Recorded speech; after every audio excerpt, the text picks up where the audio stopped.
I told Chris earlier that I've got a 15-minute message, but I might get over-inspired and talk longer. So please wave at me if you start getting too bored. And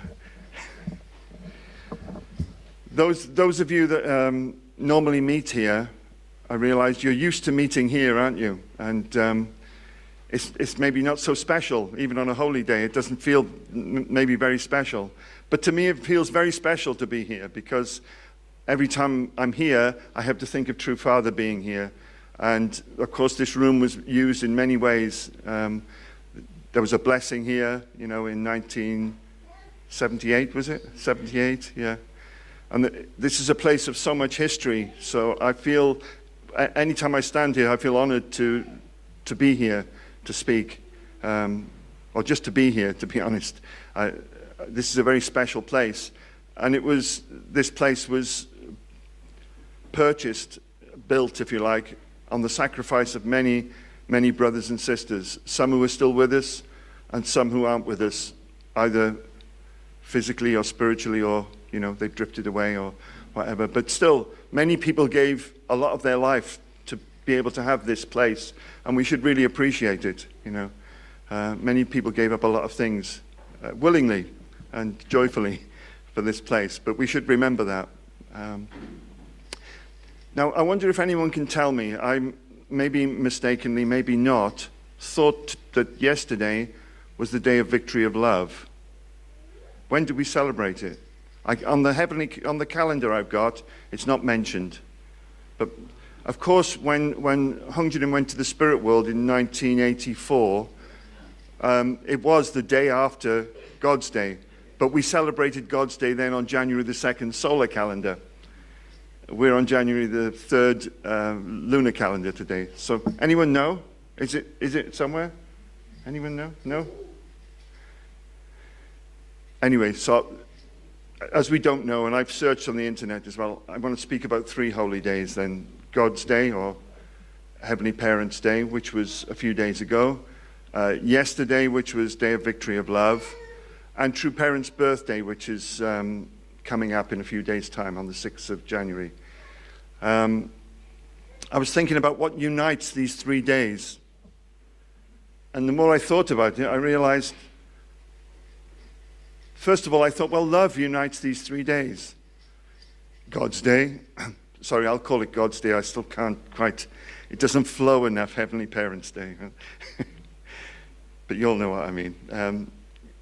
So God, then Day of Victory of Love, and then True Parents. So the one thing that unites all those is love. But of course, the one thing that unites all those is God as well. And the one thing that unites all those is also True Parents, because without True Parents, we wouldn't be celebrating any of those days. I know for many people, celebrating holy days feels like, well, what does it mean? What are we celebrating? We haven't maybe developed the ideas behind holy days enough. But one thing is for sure, the Father felt they were very important. And True Father said we should really celebrate these days. Why should we celebrate them? Not just because something special happened, but to celebrate with God gives God joy. And isn't that what we're supposed to be doing, giving God joy? Yeah, so when we celebrate, we give God joy. I've got a few notes here, but I don't normally speak from notes, so...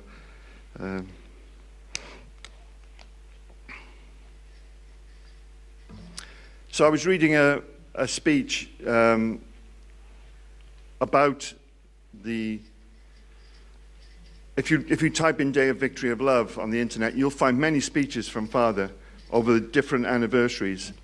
And I was reading one of those, and Father said, what do you think he said? We're faced at the moment with the hope of Korea, something moving in Korea. And Father, what do you think Father said that you can do to help unite Korea? I wonder if any of you can remember or guess.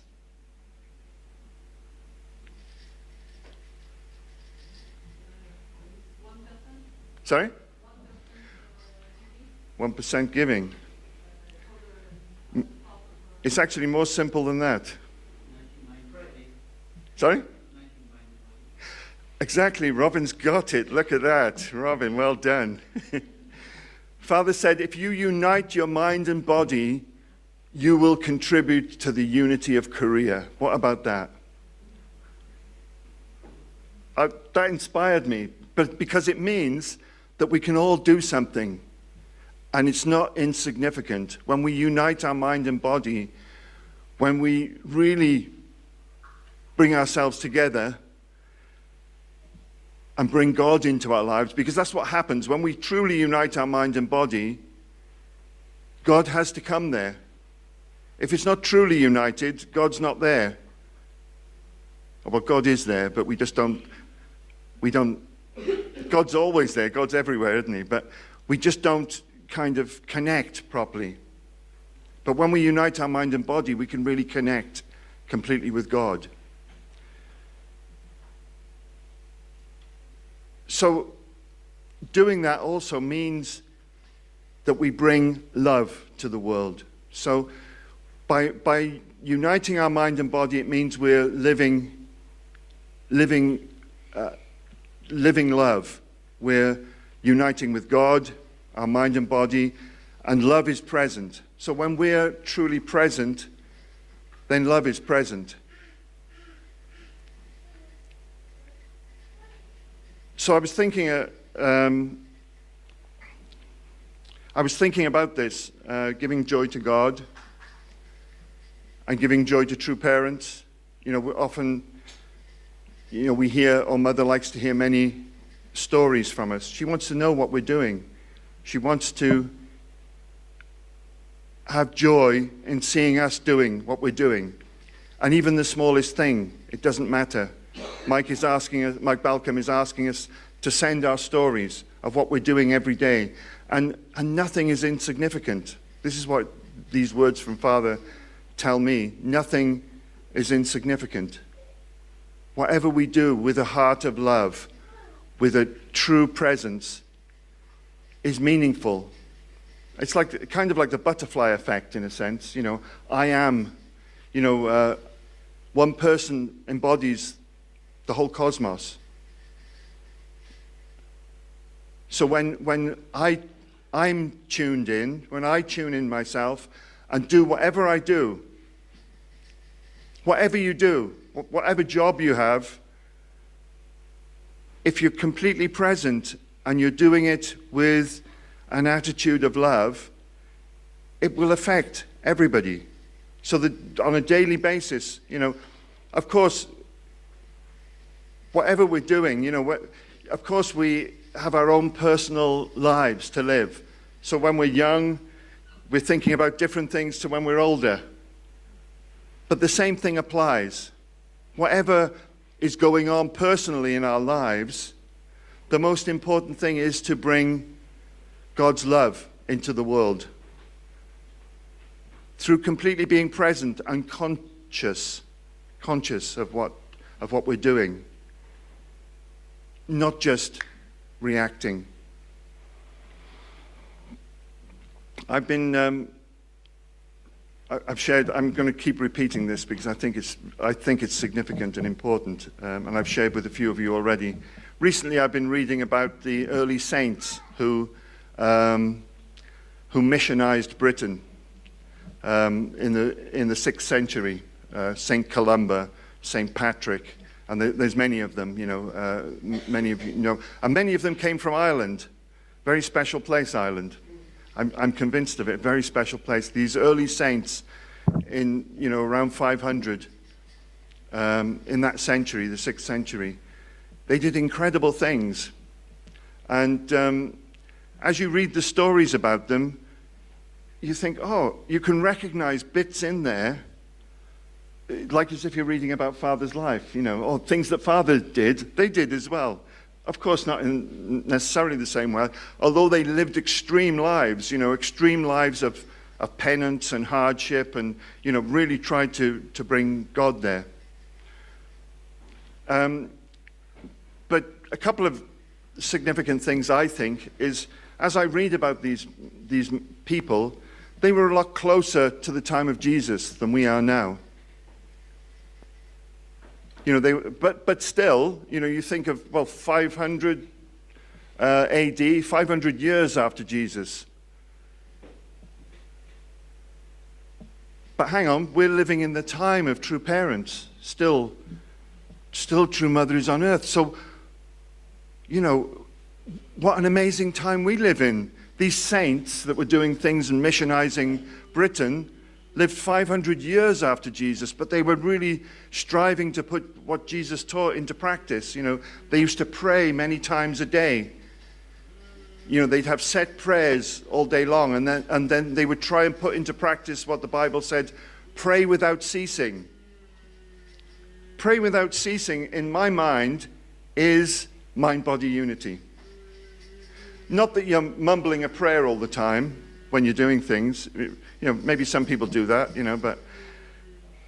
but when you do things, you're doing them together with God. You feel that God is with you as you're doing it. And then, actually, the prayer is not with words.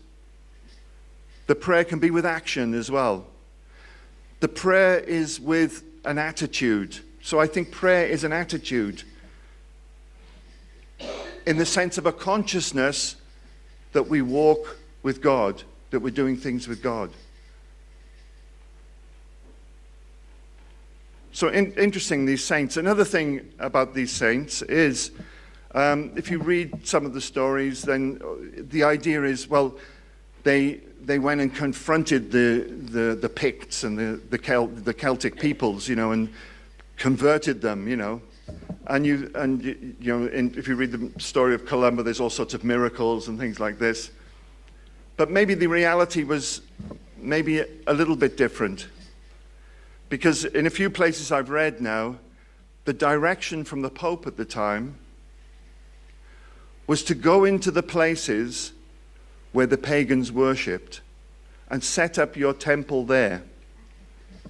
So the idea was that you go to what's already established and you place yourself there and you set up your place of worship there. And then gradually you educate people, you teach them a better way. You teach them about a different way of life. In their case, they taught them about Jesus and salvation through the cross, And the Celtic cross, if you look at it, do you know what it stands for, the Celtic cross? Have you seen a Celtic cross? The round disc in the middle? Do you know what it is? Apparently it's the sun, because the people before worshipped the sun god. And then they've superimposed the cross over the top of it. So it's like saying, Jesus has come now, So then I had to think about us. And what is True Mother asking us to do now? Give the blessing to people. And we give the blessing to anybody, regardless of their faith, regardless if they have no faith. Because through the blessing, we can bring people into our family, very literally into our family. Isn't that what the blessing is? We become children of true parents at the blessing time. We take the holy wine, take the vows. We join with true parents. We become part of true parents' lineage, part of God's lineage. So they can join in. And then we can gradually educate them. We can show them things. But it's not a one-way street. It's a two-way thing. I'm sure, the early missionaries learnt a lot from the Celtic people as well. The missionaries gave something, but they took something. There's always a problem when you insist on giving and you don't receive. It breaks down the circuit. There has to be a circuit of give and take. So as we enter into relationships with others, we're not just teaching them, we're learning from them as well. Every relationship is about give and take. Every relationship is unique. So we can give something to someone, but we shouldn't be so arrogant as to think, I'm only giving the truth or giving a good example to this person. We should also look at that person to see what's good in them and to see what we can learn from them. So it's a two-way street, isn't it? It's give and take. And then we learn so much more, and we learn to appreciate so much more.